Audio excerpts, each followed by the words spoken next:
Alright everybody, what is going on? It is your boy C4 here, and today I'm going to be breaking down the top 5 wide receiver prospects for the 2014 NFL Draft and giving you their pro comparison.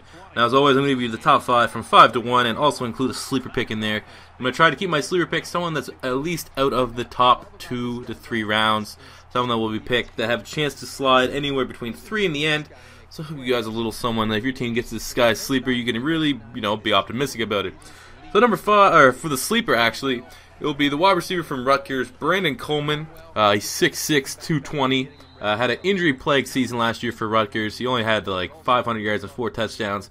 But I think this guy's going to be an absolute sleeper. If he can run somewhere in the 4-5 range, he reminds me.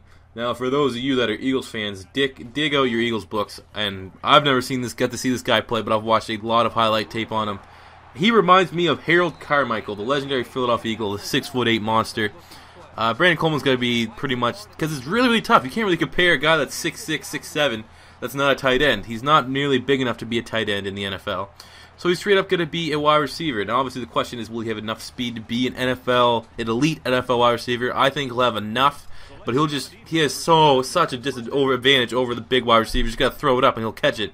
Brandon Coleman's an ideal guy for maybe if you're the Cleveland Browns, a guy that'll help Johnny Manziel develop his game if Manziel does end up going to Cleveland. But I think Brandon Coleman would be an absolute sleeper. Even though a lot of people are saying that he should have stayed another year in college, I think he'll be a sleeper pick. Now, number 5 will be the wide receiver out of Vanderbilt, Jordan Matthews. Jordan Matthews finished the year, he's been an absolute machine the last couple of years at Vanderbilt, but he finished this year with 1,500 yards and 7 touchdowns. I just think there's not anything really weak. I'd say he's probably the most polished wide receiver. Everyone's saying Marqise Lee is. I think Jordan Matthews is the most polished wide receiver out of everyone. He's clean route running, great hands, good enough speed, has better size than most wide receivers in this draft. So I think that Jordan Matthews is an absolute stud, and I'm going to compare him to Arizona Cardinals wide receiver Michael Floyd. Both super big, both have underestimatedly good speed for how big they are, and they'll be able to get over most defensive backs and be a great mismatch nightmare. I really like Jordan Matthews personally. Number 4, we have USC wide receiver Marqise Lee. A lot of people are super high on Marqise Lee. I pretty much have him in the same boat as Teddy Bridgewater. I don't think he'll live up to the hype. He's had some injuries here and there in college. Very good wide receiver. Don't get me wrong with that, but I just think that he's not going to be as good as everyone thought. This year he had a couple injuries. He finished with 791 yards and 4 touchdowns. Obviously, the year before he was an absolute monster. He had 700 yards and 14 touchdowns last season. But the injury this year I think will hurt his draft stock personally. Why don't I compare Marqise Lee to Victor Cruz? Maybe a guy that will be good in the slot. He's very fast, very explosive. He can be a good vertical threat, but I don't know. He seems like the kind of guy. He's not as strong as you'd like for a guy in the slot to be. He seems like he'd be able to get bumped off a lot of his coverage. But he can prove me wrong. If he has a solid combine, he can prove that this whole injury bug is behind him. He could develop into a nice wide receiver. But I currently have him at number 4, and I don't think anything's really gonna make me change him in my rankings. But yeah, Marqise Lee equals Victor Cruz. Number 3, we're going to Florida State wide receiver, a guy I'm actually super high on, and that is Kelvin Benjamin, the 6'5", 234-pound monster. Finished his redshirt sophomore year with 1,000 yards, 15 touchdowns, a mismatch nightmare with so much upside. His ceiling is unbelievably high. I think that his pro comparison, he's a slightly slower Demaryius Thomas. But he obviously is a lot bigger than Demaryius Thomas, so obviously if you kind of negate the speed for size, I pretty much have to compare him to Demaryius Thomas. Mismatch nightmare, going to be able to stretch the defense, and just so physical. A lot of people really want to compare him to Calvin Johnson. I've seen that on a lot of scouting sites, but I can't justify comparing any wide receiver to Calvin Johnson. He's just on another level. It'd be unfair to really give someone coming out of college those kind of expectations.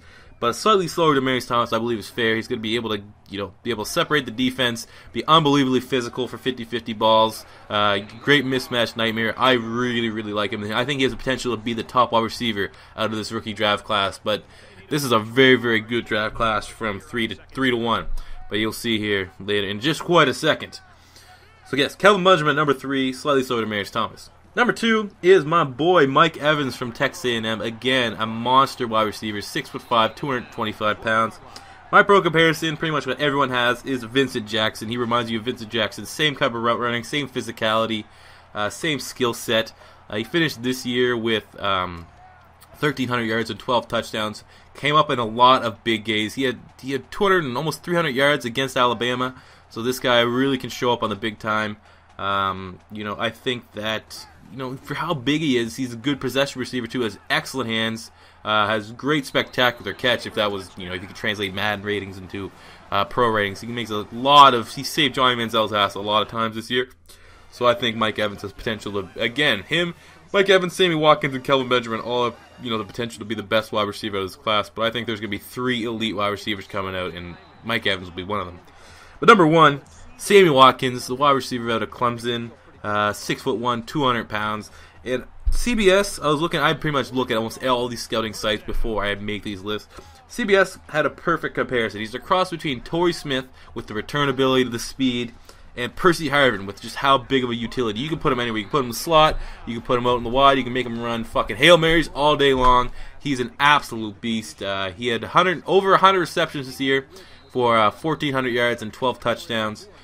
Great hands, unbelievably fast. I think he could have a chance to run the 4.3s.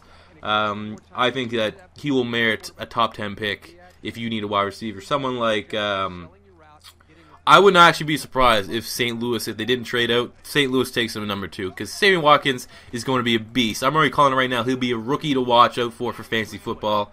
I'm super high on Mike Evans, but I do think Sammy Watkins, especially with his showing, was it the Orange Bowl? Whatever time when fucking Clemson played Ohio State. It might have been the Sugar Bowl.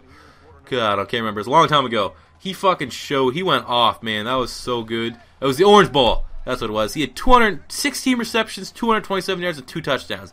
This guy is an absolute freak. I don't know. I think it's going to be awesome to see Sammy Watkins playing on Sundays.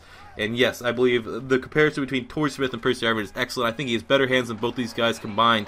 But just for his utility and his athleticness, that's a fair comparison. But there you have it, guys. So let me know in the comment section below who you think will be the top wide receiver for the 2014 draft. As always, smash the like button and make sure you subscribe to Beast Mode TV for more 2014 NFL Draft player comparisons. Till next time, guys, it's your boy C4 saying peace out.